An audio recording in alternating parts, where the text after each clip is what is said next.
नमस्कार। आज हम जानने वाले हैं कि how to automatically add Calendly invitees to Sendinblue as subscribers. यानी जब भी आपके कैलेंडली पर कोई नया इनवाइटी क्रिएट हो, कोई भी आपके साथ मीटिंग शेड्यूल करे, तो वो पर्सन एज अ सब्सक्राइबर आपके सेंडइनब्लू पर भी क्रिएट हो जाए। इसके लिए हम जोड़ेंगे कैलेंडली को सेंडइनब्लू के साथ एक ऑटोमेशन सॉफ्टवेयर पैबली कनेक्ट की मदद से। और बेस्ट पार्ट ये है कि इस वीडियो को देखने के बाद कोई भी बड़ी आसानी से ऐसा कर सकता है। तो चलिए इस प्रोसेस को स्टार्ट करते हैं और चलते हैं अपनी स्क्रीन पर। तो सबसे पहले आपको अपने ब्राउज़र पर टाइप करना है pabbly.com/connect और प्रेस कर देंगे इंटर। ऐसा करने के बाद पैबली कनेक्ट का ये लैंडिंग पेज हमारे सामने आता है। मेरा ऑलरेडी अकाउंट है, इसलिए मैं करूँगा साइन इन। अगर आपका अकाउंट नहीं हो तो आप कीजिएगा साइन अप फॉर फ्री। इसके बाद आपको कुछ फ्री टास्क मिलते हैं जिसकी मदद से आप ये ऑटोमेशन बना सकते हैं। तो चलिए मैं करता हूँ साइन इन। अब इन 5 ऐप्स में से हमें जाना है पैबली कनेक्ट पर, तो हम क्लिक करेंगे एक्सेस नाउ पर। इसके बाद पैबली कनेक्ट का डैशबोर्ड हमारे सामने आता है, जिसमें हम जाएंगे क्रिएट वर्कफ्लो पर और अपने वर्कफ्लो एंड ऑटोमेशन को एक नाम देंगे। तो जैसा कि आप जानते हैं कि आज हम जोड़ने वाले हैं कैलेंडली को सेंडइनब्लू के साथ, तो मैं इसे नाम दे देता हूँ कैलेंडली टू सेंडइनब्लू। आप अपने हिसाब से इसे कुछ भी नाम दे सकते हैं। ओके, फिर उसके बाद क्लिक कीजिएगा क्रिएट पर। अब पैबली कनेक्ट की ये 2 विंडोज़ हमारे सामने आती हैं। पहली है ट्रिगर, दूसरी है एक्शन। हमारा ये जो ऑटोमेशन है वो इन ट्रिगर और एक्शन पर ही बेस्ड होता है। बेसिकली हमें इनमें उन ऐप्स और फीचर्स को चूज़ करना है आज हम जिनका इस्तेमाल करने वाले हैं। अगर डेफिनेशन पे जाऊँ तो ट्रिगर का मतलब होता है व्हेन दिस हैपेंस, यानी जब ऐसा हो, एंड एक्शन का मतलब होता है डू दिस, तो ऐसा कर दो। कैसा होता है, कैसे करते हैं, चलिए कर ही देखते हैं। तो आज हम चाहते हैं कि जब भी हमारे कैलेंडली पर कोई नया इनवाइटी आए, कोई नई मीटिंग शेड्यूल हो, तो वो इनवाइटी हमारे सेंडइनब्लू पर एज अ सब्सक्राइबर अपने आप ऐड हो जाए। तो पहली स्टेप क्या है? पहली स्टेप है कैलेंडली पर किसी इनवाइटी का आना, राइट। इसलिए जो पहली ऐप हम चूज़ करेंगे वो है कैलेंडली। तो कैलेंडली को हमने यहाँ से चूज़ कर लिया। बारी है ट्रिगर इवेंट की। तो ट्रिगर इवेंट होता है वो इवेंट जिसके बाद हमारा ये ऑटोमेशन अपने आप काम करने लगे। जैसे कि अभी हमारा ट्रिगर इवेंट है इनवाइटी क्रिएटेड। इट मीन्स कि कैलेंडली पर जब भी कोई नया इनवाइटी क्रिएट हो तो हमारा ये ऑटोमेशन काम करने लगे।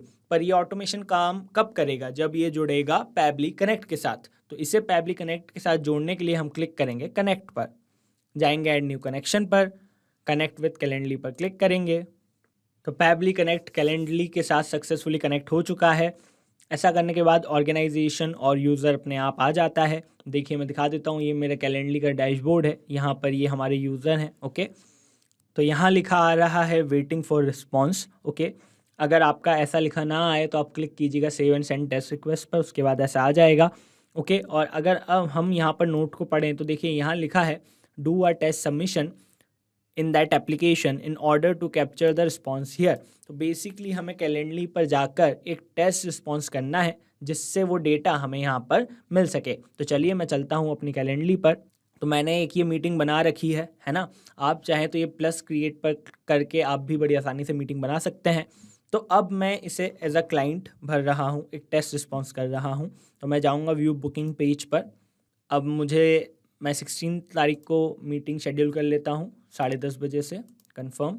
अब मैं ये अपनी डिटेल्स डाल देता हूँ।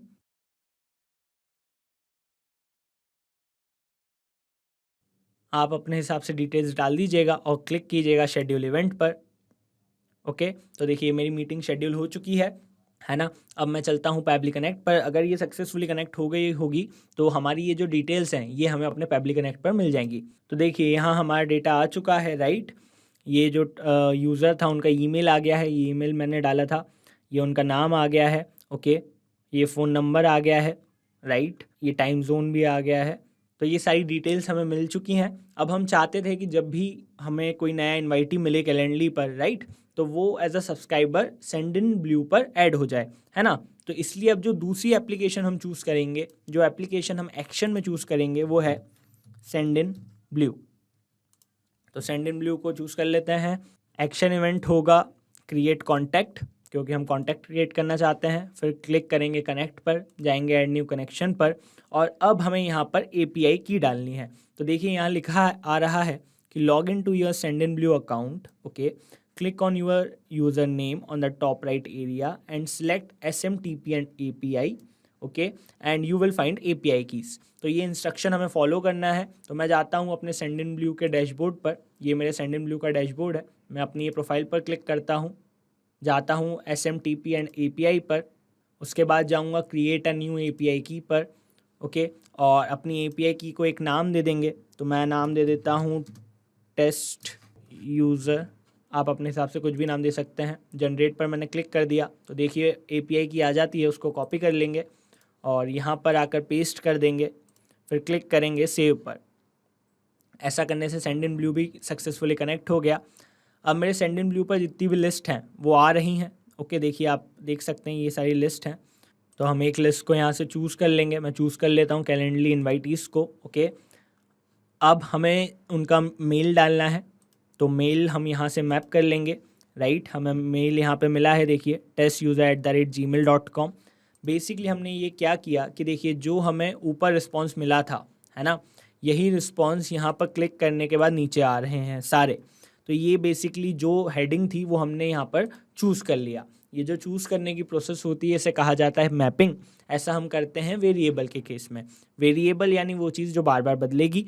जैसे कि अभी मेरा जो क्लाइंट है उनका मेल है टेस्ट यूज़र, ओके, पर कल को जब कोई और आएगा तो उनका मेल तो दूसरा होगा, उसके बाद किसी और का मेल दूसरा होगा, राइट। तो वो बदला हुआ डेटा भी मेरे इस ऑटोमेशन में आ जाए और आगे चल के मेरे Sendinblue पर अपने आप उसका भी कॉन्टैक्ट बन जाए, इसलिए हम ये मैपिंग करते हैं, राइट। तो आप भी इसी प्रकार से मैपिंग कीजिएगा, ओके। अब हम ये फ़िलहाल मैं चूज़ नहीं कर रहा हूँ, आप चाहें तो चूज़ कर सकते हैं, ओके। अब बारी है फर्स्ट नेम और लास्ट नेम की, तो इसे भी हम चूज़ कर लेंगे। तो नेम हमारा टाइप कर लेते हैं यहाँ पर सर्च के लिए। तो देखिए नेम आ रहा है पूरा टेस्ट यूज़र, राइट, पर हमें फ़र्स्ट नेम और लास्ट नेम अलग चाहिए। तो एक काम करते हैं, हमें पैबली कनेक्ट इसका भी फीचर देता है, हम ये जो टेस्ट यूज़र है इसको अलग अलग कर लेते हैं, राइट। तो मैं इसके लिए जाऊँगा बीच में और क्लिक करूँगा प्लस साइन पर और सर्च करूँगा text formatter, right. Action event होगा स्प्लिट टेक्स्ट। तो बेसिकली मैं क्या करने वाला हूँ, ये जो टेस्ट यूज़र है मैं उसको अलग अलग कर दूंगा ताकि मैं फ़र्स्ट नेम और लास्ट नेम में उसे अलग अलग चूज़ कर सकूँ, ओके। क्लिक करूँगा कनेक्ट पर, टेक्स्ट टू स्प्लिट, तो जो हमें टेक्स्ट स्प्लिट करना है उसको हमें चूज़ करना है वापस से। तो ये हमारा टेक्स्ट हमने चूज़ कर लिया, राइट। बारी है सेपरेटर की। तो सेपरेटर मतलब किस पॉइंट से आप चाहते हैं कि आपका टेक्स्ट जो है वो सेपरेट हो, ओके। तो जैसे मेरा ये टेस्ट यूज़र है तो मैं दोनों को अलग करना चाहता हूँ, तो मैं चाहता हूँ कि बीच में जो स्पेस है इस पॉइंट से मेरा ये टेक्स्ट सेपरेट हो। तो देखिए यहाँ लिखा है कि for space as a separator use space. अगर आप किसी स्पेस को सेपरेटर की तरह यूज़ करना चाहते हैं तो हमें ये टाइप करना है। तो इसको मैं यहाँ से कर लूँगा कॉपी, ओके, और यहाँ पर कर दूँगा पेस्ट, राइट। अब बारी है सेगमेंट इंडेक्स की। तो देखिए सेगमेंट इंडेक्स की मतलब जैसे ये स्पेस है तो स्पेस के पहले का सेगमेंट चाहिए, स्पेस के बाद का सेगमेंट चाहिए, आखिरी का सेगमेंट चाहिए, राइट। ये सारे सेगमेंट हम चूज़ कर सकते हैं। तो हमें तो दोनों चाहिए, पहला भी चाहिए दूसरा भी चाहिए। तो हम सेगमेंट पर क्लिक करेंगे ऑल, है ना, और उसके बाद क्लिक करेंगे save and send test request पर। तो देखिए हम चाहते थे कि दोनों अलग हो जाएं, तो ऐसा हमने स्प्लिट कर लिया है। तो टेस्ट अलग आ गया, यूज़र अलग आ गया है, राइट। तो इसके बाद हम जाके कनेक्ट पर वापस से क्लिक करेंगे, सिलेक्ट एक्सिस्टिंग कनेक्शन करेंगे, वापस करने की ज़रूरत नहीं, बस सिलेक्ट एक्सिस्टिंग कनेक्शन कर लेंगे, ओके। और फिर अब हमारा जो फर्स्ट नेम था हम उसे ओनली चूज़ करेंगे। तो देखिए यहाँ पे हमें ये रिस्पॉन्स भी मिल चुका है, तो इसमें से हमने फर्स्ट नेम को चूज़ कर लिया। बारी है लास्ट नेम की, तो यहीं से हम लास्ट नेम को भी चूज़ कर लेते हैं, मैप कर लेते हैं, राइट। तो हमारी इन्फो ये सही तरीके से चली गई। अब जैसे ये जेंडर का ऑप्शन है या SMS का ऑप्शन है ना, ये सारे ऑप्शन मैंने अपने कैलेंडरली की जब मीटिंग बनाई थी या इवेंट बनाया था तो मैंने उसमें रखे ही नहीं थे, पर आप चाहें तो रख सकते हैं अगर आपके लिए ज़रूरी है। और अगर आप वो इन्फॉर्मेशन रखें, वो रिस्पॉन्स में आपको मिले, तो आप उसे यहाँ पर मैप कर लीजिएगा, वो डेटा भी अपने आप आगे चले जाएगा, राइट। अब क्लिक करेंगे save and send test request पर। अब अगर मेरा ये ऑटोमेशन सही से बना होगा तो मैंने ये जो डेटा डाला है, राइट, वो मेरे सेंडइनब्लू पर भी चला गया होगा और एक नया कॉन्टैक्ट बन गया होगा। तो चलिए चलकर देखते हैं। मैं आ गया हूँ सेंडइनब्लू के डैशबोर्ड पर। अब मैं जाऊँगा कॉन्टैक्ट्स पर सब्सक्राइबर देखने के लिए। तो देखिए यहाँ 1 लिखा आ रहा है। तो देखिए क्रिएट हो चुका है, ईमेल आ गया है testuser@gmail.com, यही मैंने डाला था। फर्स्ट नेम लास्ट नेम अलग अलग आए हैं, है ना। डेट भी आ गई है। तो देखिए ये सारी बेसिक इन्फो थी जो मुझे चाहिए थी, जो कि आ गई है। राइट, इट मीन्स कि मेरा ये जो ऑटोमेशन है ये बन गया है। पर क्या मेरा ये ऑटोमेशन रियल टाइम में काम करेगा? रियल टाइम में मतलब कि जब मैं वाकई या जब कोई वाकई मेरे कैलेंडली पर एज अ इन्वाइटी आएगा, कोई मीटिंग शेड्यूल करेगा, तो क्या वो अपने आप एज अ सब्सक्राइबर में सेंडइनब्लू पर भी ऐड हो जाएगा? तो चलिए एक बार करके ही देख लेते हैं, क्रॉस चेक कर लेते हैं, है ना। तो मैं जाऊँगा सेंडइनब्लू पर, ये मेरी मीटिंग है, वापस से जाऊँगा बुकिंग पेज पर और इस बार भी एक टेस्ट रिस्पॉन्स कर लेता हूँ, डिटेल्स बदल दूँगा। तो इस बार मीटिंग कर लेते हैं 9:30 बजे, कंफर्म कर लेते हैं और ये कुछ डिटेल्स में डाल देता हूँ। क्लिक करता हूँ शेड्यूल इवेंट पर। तो चलिए अब हम चलकर देखते हैं अपने सेंडइनब्लू पर, फिंगर क्रॉस। ओके, तो मैं आ गया हूँ अपने सेंडइनब्लू के कॉन्टैक्ट्स पर, एक बार रिफ्रेश करूँगा तो देखिए यहाँ पर ये बदली डिटेल्स के साथ ऐड हो गए हैं। डेमो यूज़र, डेमो नाम है, यूज़र नाम है, राइट। तो मैं ब्रीफ में आपको बता देता हूँ हमने क्या किया, हमारा ऑटोमेशन सही से काम कर रहा है। सबसे पहले मैंने कैलेंडली को इंटीग्रेट किया पैबली कनेक्ट के साथ, ओके। फिर मैंने टेक्स्ट फॉर्मेटर का यूज़ किया क्योंकि जो मेरे नाम था वो साथ में आ रहा था, तो अब हमने उसे अलग अलग कर लिया। और फिर जो मुझे कैलेंडली पर रिस्पॉन्स मिला था उसको मैंने भेज दिया सेंडइनब्लू पर, ओके। एज अ रिज़ल्ट अब जब भी कोई मेरे कैलेंडली पर नया इन्वाइटी आता है तो वो अपने आप मेरे सेंडइनब्लू पर एज अ कॉन्टैक्ट क्रिएट हो जाता है। अब अगर आप भी इसी ऑटोमेशन को यूज़ करना चाहते हैं तो इसकी लिंक मैं अपने यूट्यूब वीडियो के डिस्क्रिप्शन में डाल दूंगा, उस पर क्लिक करके आप इसे बड़ी आसानी से यूज़ कर सकते हैं। अच्छा, कई बार हमारे क्लाइंट्स पूछते हैं कि क्या ये ऑटोमेशन हमें बार बार बनाना पड़ेगा, हर बार जब इन्वाइटी आएगा तो बनाना पड़ेगा? तो नहीं मेरे दोस्त, ये ऑटोमेशन आपको बस एक बार बनाना है, उसके बाद पैबली कनेक्ट अपना काम करेगा।